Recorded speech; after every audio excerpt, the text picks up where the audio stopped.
belaka. Nalar tidak dapat menentukan tujuan hidup kita.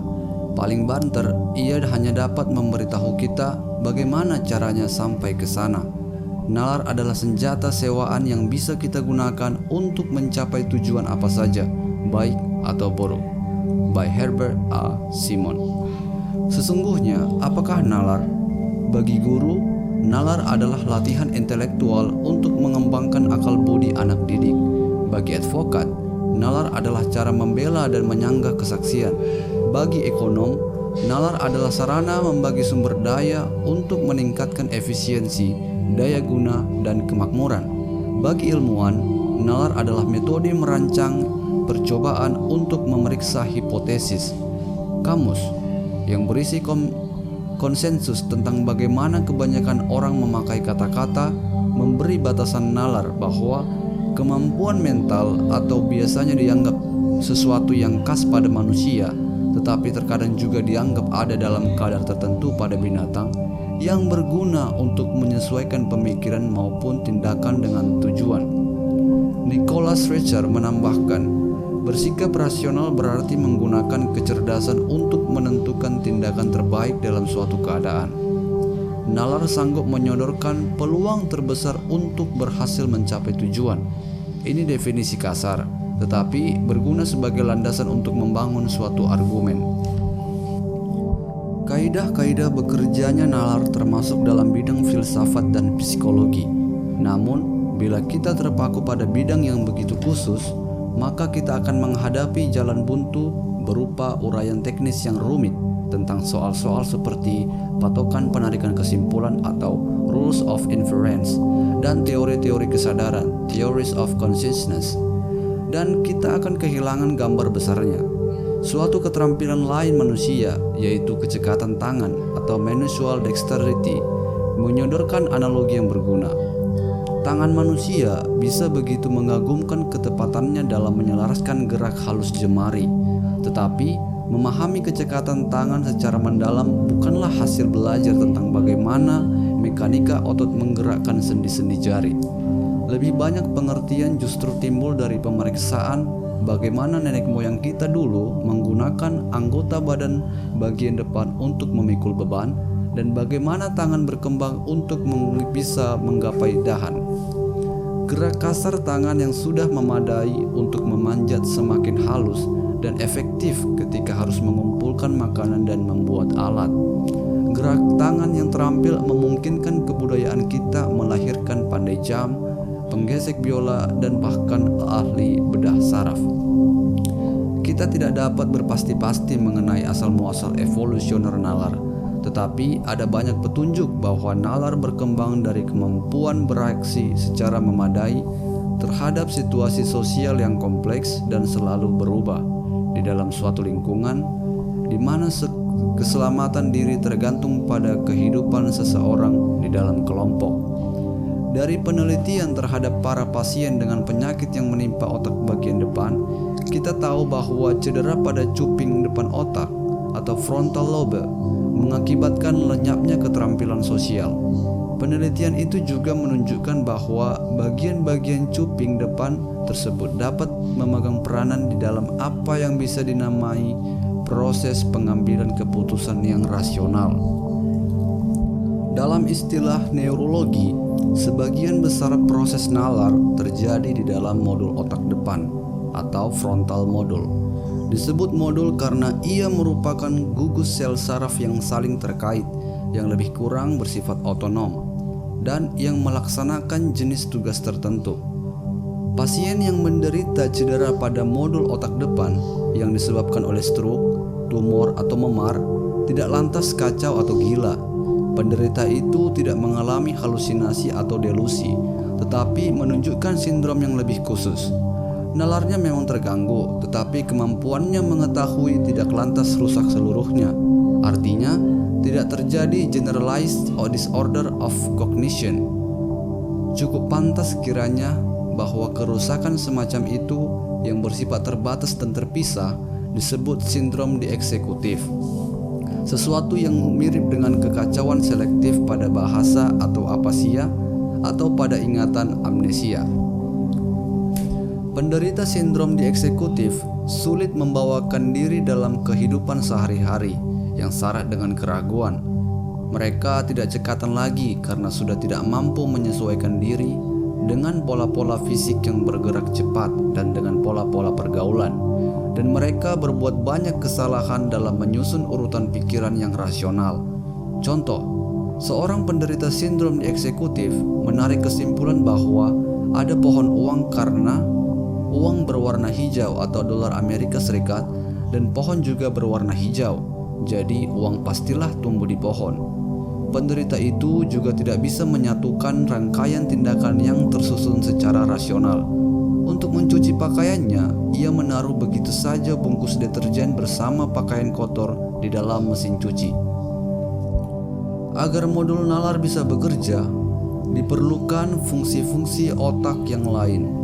Harus ada kesadaran, ingatan, dan kemampuan mencipta serta mengubah lambang-lambang mental. Tetapi semua itu belumlah cukup untuk menentukan jalan terbaik mencapai tujuan. Penderita sindrom dieksekutif tahu bahwa uang berwarna hijau dan pohon juga berwarna hijau. Ia tahu bahwa pakaian harus dicuci dan bahwa deterjen digunakan di dalam mesin cuci.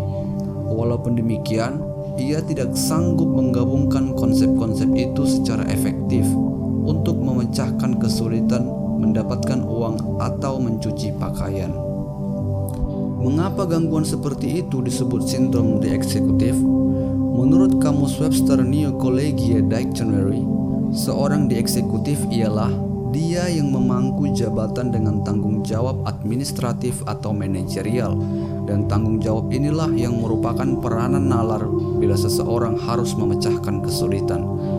Di dalam suatu perusahaan, Dewan Komisaris menetapkan tujuan dan Direktur Utama atau CEO mencari jalan terbaik mencapai tujuan itu. Jika kita adalah orang per orang bisa dianggap sebagai perusahaan, kita masing-masing punya Dewan Komisaris, yaitu naluri, emosi, dan sikap budaya yang membentuk motivasi.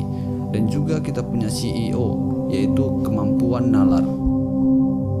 Satu soal sulit yang harus kita sadari ketika membahas definisi tersebut di atas adalah yang ditimbulkan oleh istilah intelijensi atau kecerdasan.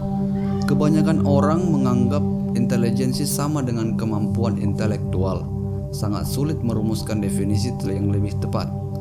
Jika intelijensi mencakup seluruh kemampuan intelektual, maka nalar adalah salah satu bagiannya. Suatu analogi bisa menjelaskan hal ini. Gerak sadar atau voluntary movement adalah fungsi neurologis penting dalam arti luas yang memungkinkan kita memahami kecekatan tangan. Bila seseorang menderita gangguan neurologis pada penggunaan tangan, diagnosisnya menuntut pemilahan gerak ke dalam berbagai komponen. Pertama, otak mesti menerima informasi tentang di mana jemari berada. Hal ini diuji dengan meminta penderita mengenali perpindahan kecil ketika pemeriksa menggerakkan kuku-kuku jari penderita itu. Dengan mata penderita ditutup untuk mencegah bantuan pandangan. Lalu mesti ada tenaga otot. Ini diuji dengan meminta penderita melawan tekanan dengan jarinya. Harus ada juga koordinasi. Ini dites dengan meminta penderita melakukan gerak jari berulang dengan cepat. Akhirnya, ada tugas menggabungkan serangkaian gerak untuk mencapai suatu tujuan. Yang ini dites dengan meminta penderita memasukkan sehelai kertas ke dalam amplop. Penyakit pada bagian-bagian otak bisa melumpuhkan salah satu unsur gerak tersebut.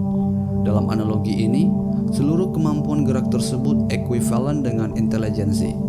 Persyaratan kemampuan gerak berupa sensasi, tenaga otot, dan koordinasi masing-masing ekuivalen dengan kesadaran, ingatan, dan kemampuan mengolah lambang-lambang dalam intelijensi. Kemampuan merancang serangkaian gerak yang terbaik guna mencapai suatu tujuan ekuivalen dengan kemampuan nalar. Nalar memungkinkan timbulnya beragam reaksi terhadap keadaan yang terus berubah. Reaksi yang ragamnya lentur dan serba bisa disesuaikan tanpa batas. Nalar adalah proses yang cermat dan menyeluruh dalam mempertimbangkan segala segi guna memecahkan masalah. Begitu masalah dipecahkan, pemecahan itu dapat disimpan di dalam ingatan sehingga kita bisa memakainya lagi untuk masalah yang serupa, bila perlu tanpa harus mengulang kembali seluruh proses nalarnya. Jadi, nalar merupakan sarana untuk meningkatkan kemampuan kita dalam bertahan hidup atau survival di dalam lingkungan yang penuh tantangan. Karena sedang berurusan dengan definisi, kita harus merinci cara bagaimana kita memakai istilah survival. Apakah kita memakai istilah itu dalam pengertian survival gen, survival individu, survival species, atau survival budaya? Di dalam buku ini, kecuali jelas-jelas dinyatakan lain, survival diartikan sebagai usia orang atau person years yang bertahan atau meningkat.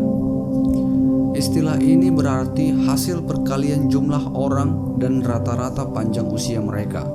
Definisi ini memperhitungkan keputusan masyarakat untuk menggunakan program keluarga berencana guna mengurangi kepadatan penduduk dan memperpanjang usia harapan hidup. Maka, sedikit orang yang hidup lama menjadi ekuivalen dengan banyak orang yang hidup singkat. Nalar adalah suatu piranti yang telah berevolusi melalui seleksi alam selama jutaan tahun. Ia disusun oleh organisme yang hidup dan demi kepentingan organisme yang hidup. Masalah biologis, nalar telah membantu seleksi alam atas nenek moyang kita yang pra-manusia. Tetapi sejauh yang kita tahu, kekuatan otak atau brain power tidak berubah sejak Homo sapiens, umat manusia, pertama kali muncul. Tentu saja kita mampu mencapai jauh lebih banyak sekarang dibandingkan dengan umat manusia 200.000 tahun yang lalu. Tetapi kemampuan ini adalah hasil akumulasi pengalaman dan pengetahuan, bukan karena berkembangnya otak yang lebih tajam. Sepanjang sejarah, manusia telah menghimpun dan menata informasi tentang hukum-hukum yang mengatur cara alam bekerja, dan penerapan kearifan yang menumpuk itulah yang memungkinkan kita menguasai planet kita dalam beberapa abad terakhir ini.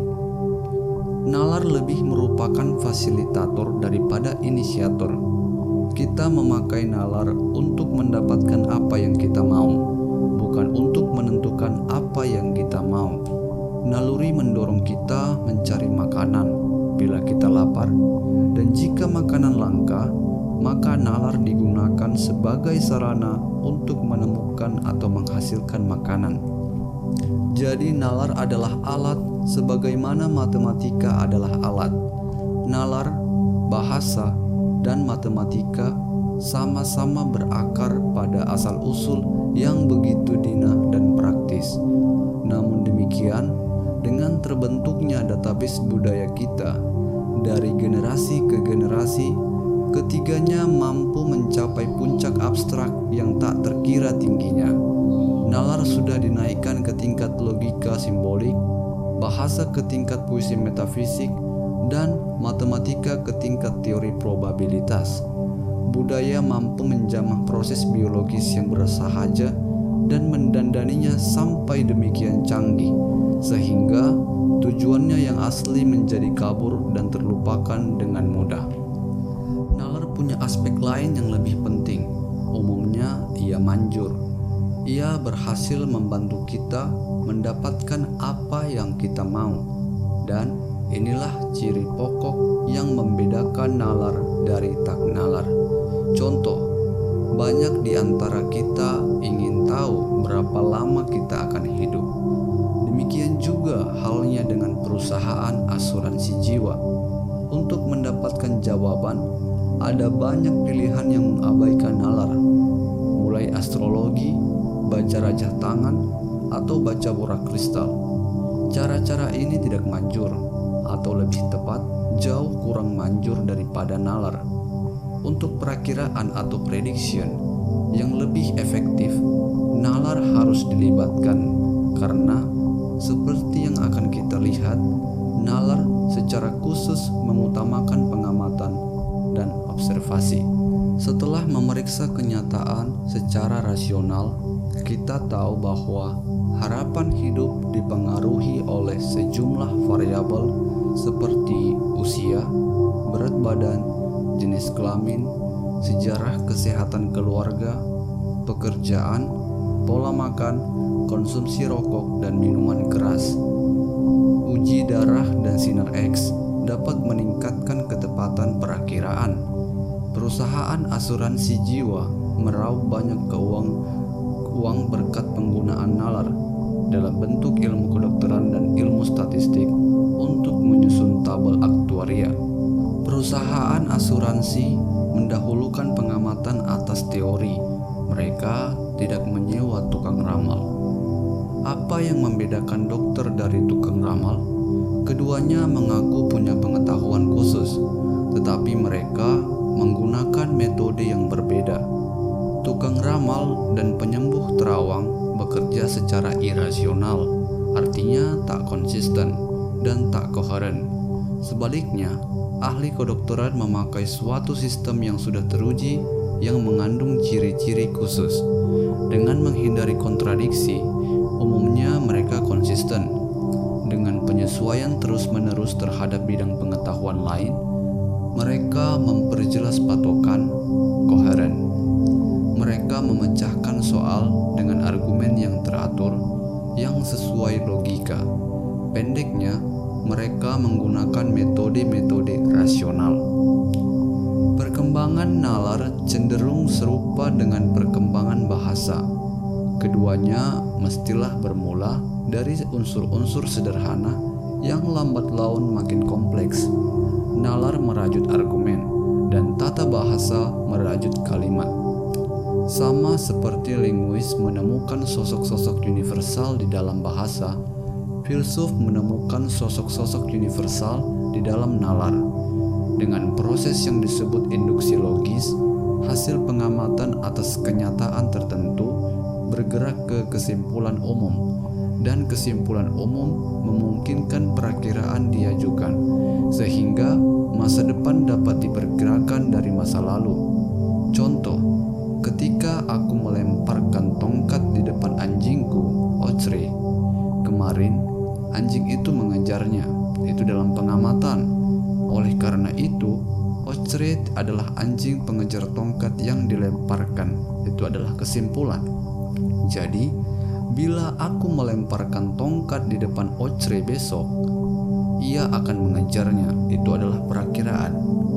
Argumen juga disusun sedemikian rupa sehingga premis-premisnya menghasilkan kesimpulan dengan proses yang disebut deduksi logis. Contoh, anjing mengejar tongkat yang dilempar, premis mayor. Ochre seekor anjing, premis minor. Oleh karena itu, Ochre mengejar tongkat yang dilempar adalah kesimpulan. Titik awal bisa berupa hasil pengamatan atau bukan, tetapi argumennya sama-sama sahih jika kita mengamati bahwa anjing mengejar tongkat, atau jika kita membuat definisi bahwa anjing adalah pengejar tongkat yang dilemparkan.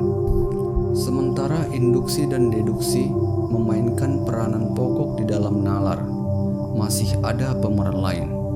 Silet Occam dan pisau Galileo merupakan alat untuk mengikis irasionalitas. Dalil Occam, yang juga dikenal sebagai asas hemat, mengajukan keberhasaan untuk menguji teori. Apapun jangan dilipat gandakan tanpa alasan. Dengan kata lain, jika dimungkinkan punya beberapa hipotesis dengan kekuatan yang serupa, kita seyogianya lah memilih yang paling bersahaja. Silet Occam sudah sering membantu memajukan pengetahuan. Memilih hipotesis yang rumit adalah irasional bila hipotesis yang bersahaja sudah cukup. Pisau Galileo mengutamakan observasi dibanding teori karena observasi bisa menyangkal teori dan karena itu mengungkapkan realitas. Teori tanpa observasi hanya bisa menunjukkan sesuatu yang mungkin atau might be. Teori dengan observasi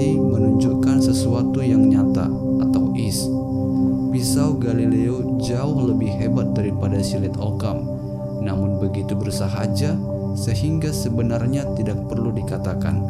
Pisau Galileo merupakan asas yang membebaskan pemikiran Eropa dari belenggu abad pertengahan.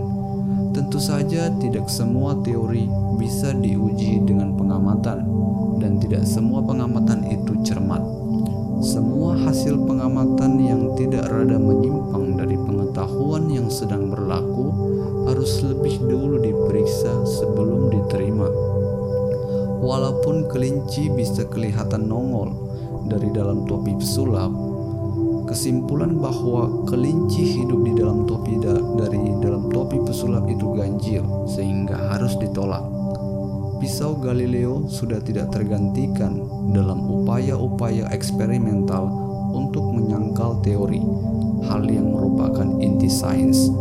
Perdebatan yang sangat menentukan ketika Galileo menerapkan asasnya itu adalah menyangkut apakah betul matahari mengelilingi bumi sebagaimana dipercaya waktu itu oleh masyarakat dan agama. Galileo menjadi masyhur dalam arti baik, sekaligus juga terkenal dalam arti buruk karena menggunakan hasil tamsil pisau itu pada saat dan terhadap perkara yang sangat menentukan. Sebelum dan sesudah Galileo, budaya yang menindas telah memaksakan teori yang tidak sesuai dengan pengamatan. Masyarakat terbuka, open society, di masa kita mungkin bisa mengambil manfaat dari beberapa irisan tajam pisau Galileo dalam meretas prasangka yang jadi dasar rasisme dan seksisme. Anggapan-anggapan rasisme dan seksisme adalah teori-teori kebudayaan yang bisa dengan mudah disangkal dengan observasi. Contoh, meningkatnya sukses kaum perempuan di bidang profesi yang syarat persaingan seperti kedokteran dan hukum menunjukkan betapa kelirunya pandangan kuno terhadap kaum tersebut. Hingga hari ini, seperti di masa Galileo, berbagai kebudayaan masih memaksakan nilai-nilainya yang jelas-jelas bertentangan dengan hasil observasi, dan orang masih tetap mendukung nilai-nilai semacam itu kendati sudah bertabrakan dengan nalar. Di dalam semua penerapannya, nalar itu efisien. Pemikiran dan tindakan rasional itu ekonomis. Contoh, ada banyak jalan bagi pengunjung dari Vancouver ke New York. Pilihan menjadi sangat mudah bila semua sepakat tentang cara mengukur biaya dan manfaat. Jika harga tiket yang jadi soal, maka jelaslah pilihan yang rasional tentulah tiket yang paling murah. Tetapi situasi tidak selalu begitu sederhana. Sering pilihan terbaik tidak mudah ditentukan. Tiket termurah mungkin berarti penerbangan tidak langsung, dan karena itu akan banyak waktu hilang di bandar udara. Tiap orang berbeda penilaian atas keadaan tersebut, sehingga pilihan terbaik jadi tergantung pada kepentingan masing-masing pengunjung.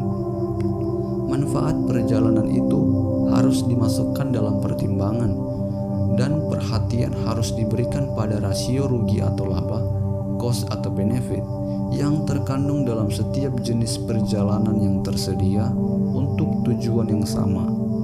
Keseluruhan sistem matematika yang disebut teori pengambilan keputusan atau decision theory disusun guna menghadapi keperluan memilih di antara beberapa kemungkinan yang tersedia. Tetapi biasanya kita tidak lantas menggunakan teori pengambilan keputusan. Sadar atau tidak, biasanya kita menaruh nilai-nilai tertentu pada berbagai faktor terkait, lantas kita membuat pilihan.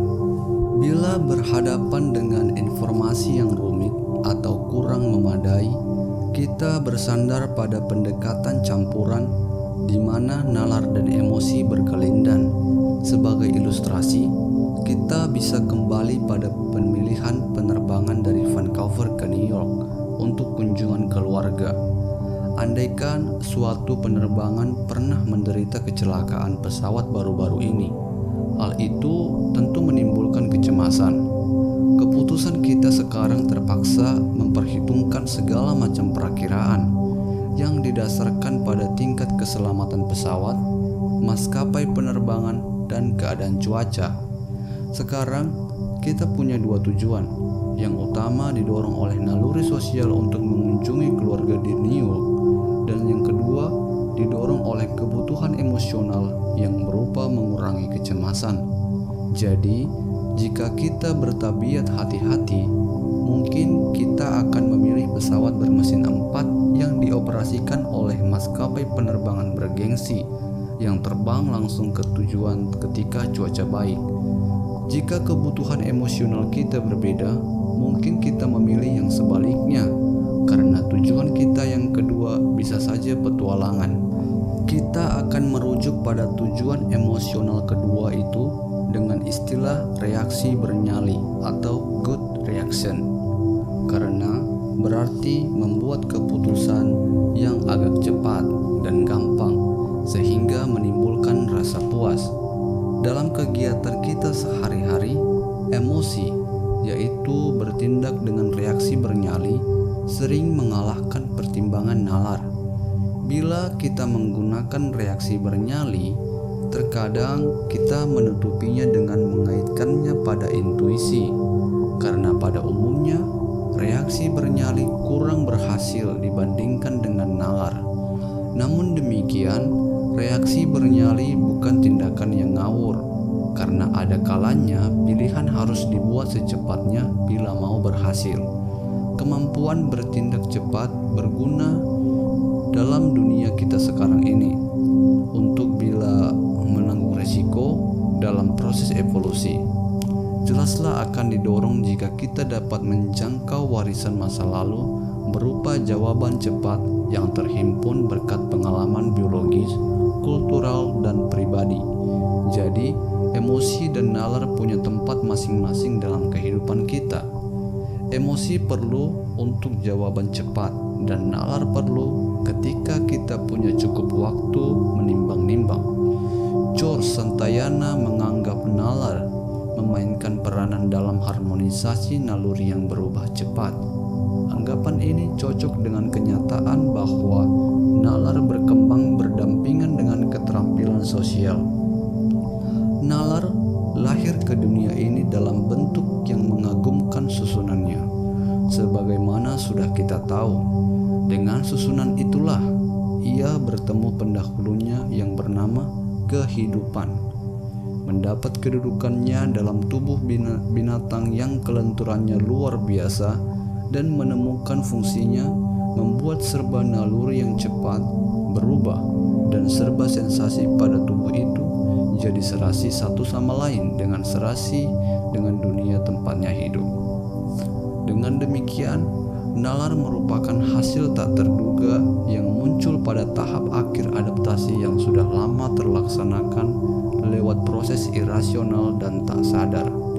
Pemikiran ini dapat digunakan untuk menjelaskan bagaimana nalar membentuk etika.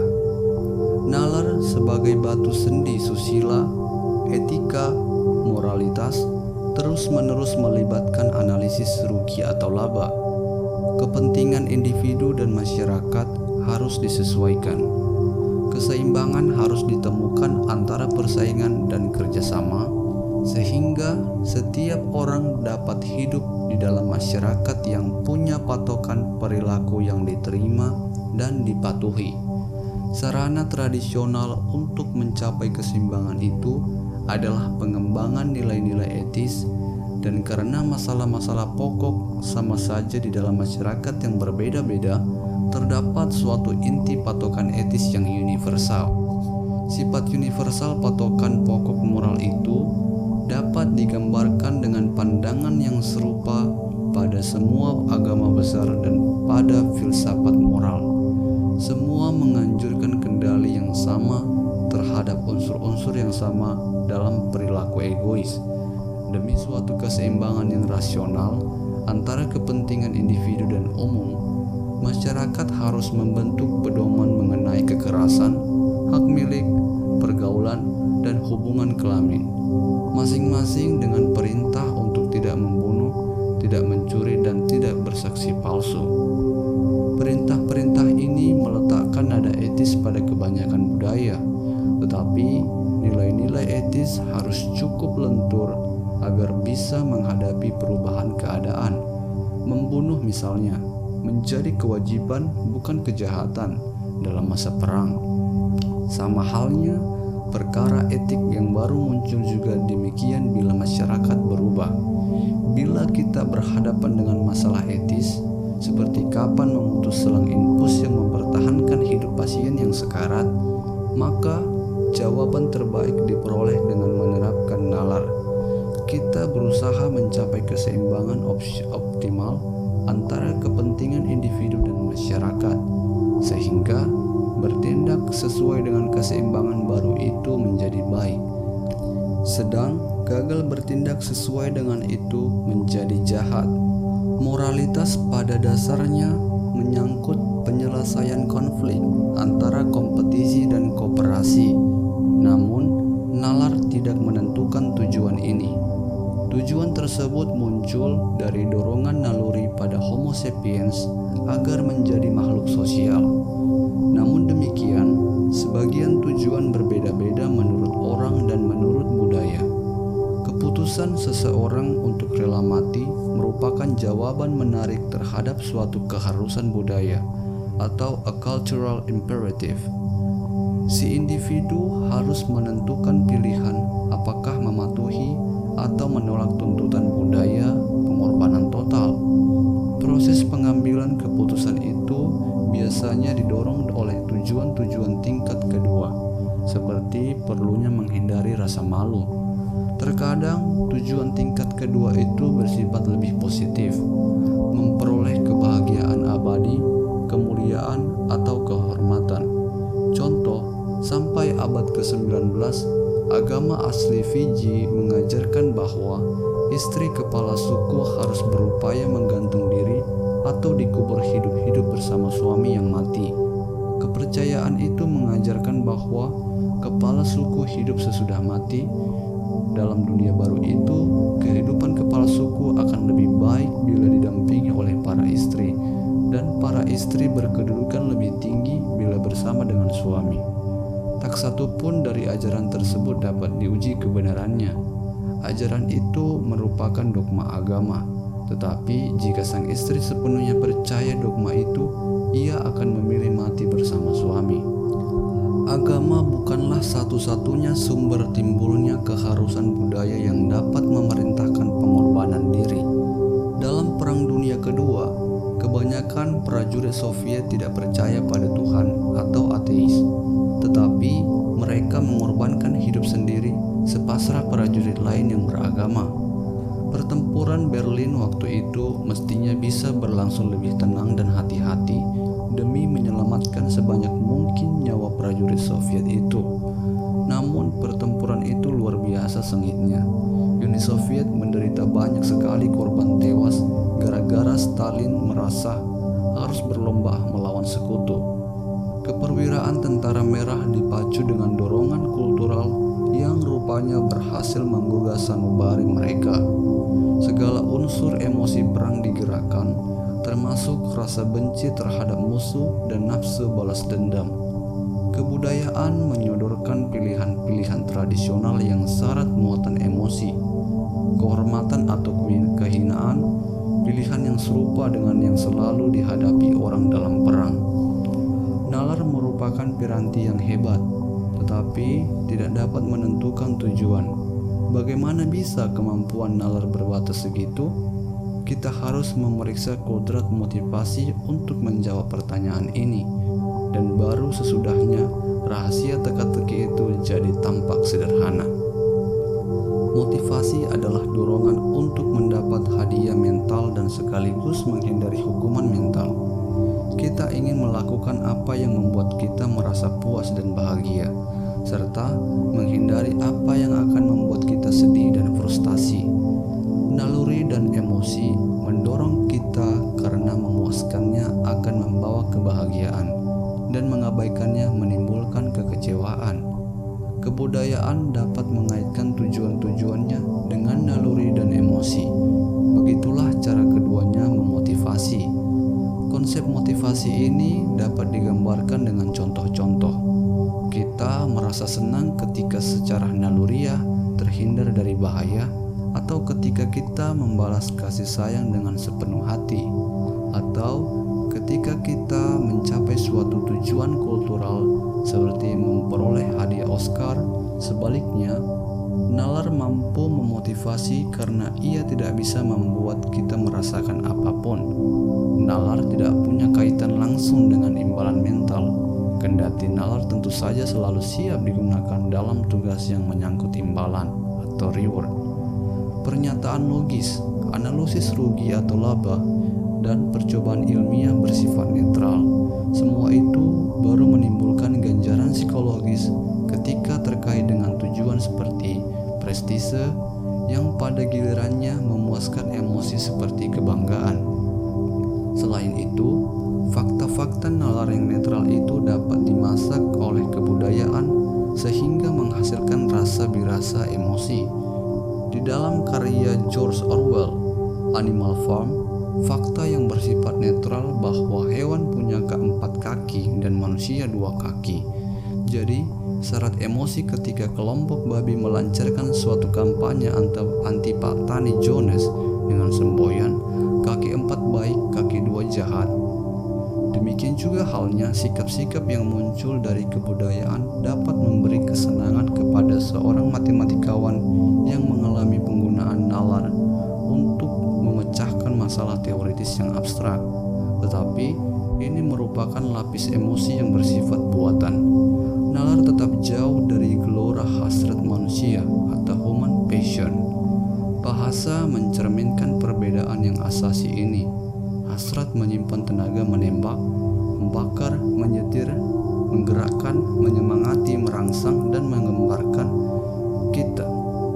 Sedangkan nalar mengandung stabilitas yang kukuh, yang tenang, tanpa gejolak, berjarak, tak berpihak, sungkan, tak pilih bulu, terpisah,